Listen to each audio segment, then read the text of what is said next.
This next one ties into food because it's related by saying, do oxalate and histamine block weight loss? And if so, what is the mechanism?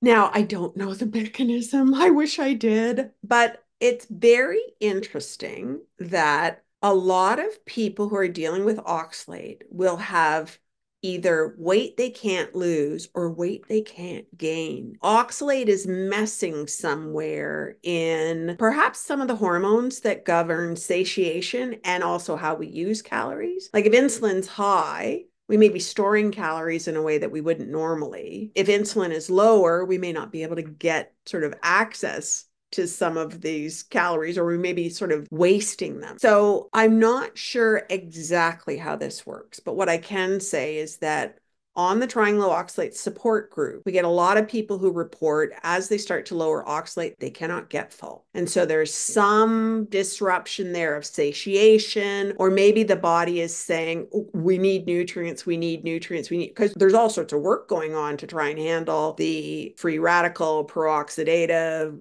mineral chelation, blah, blah, blah, that oxalate's doing. And so in my case, once I got on a low oxalate diet, I was able to start to lose some weight. But I've also seen people who weren't able to gain weight starting to gain as they got on a low oxalate diet. So there's something going on there. And as I said earlier, we do know that if people have metabolic syndrome, they're more likely to have oxalate issues. So there's definitely something going on with weight and oxalate and potentially some of these big hormones like insulin and ghrelin and blah blah blah, where we're starting to look at how the metabolism itself gets managed. There could be hormone and oxalate trafficking interactions there too.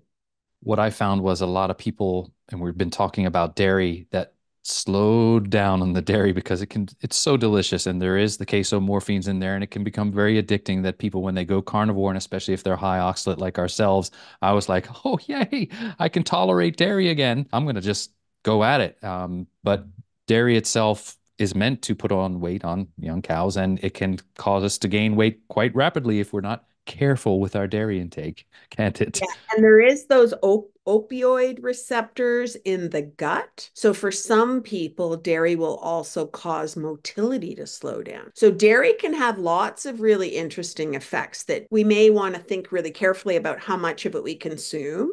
And for sure, if you're getting inflammatory effects from it, I would at least temporarily come off and watch for, any sort of addictive kind of, boy, I really want that because, yeah, there's lots of things going on there with dairy.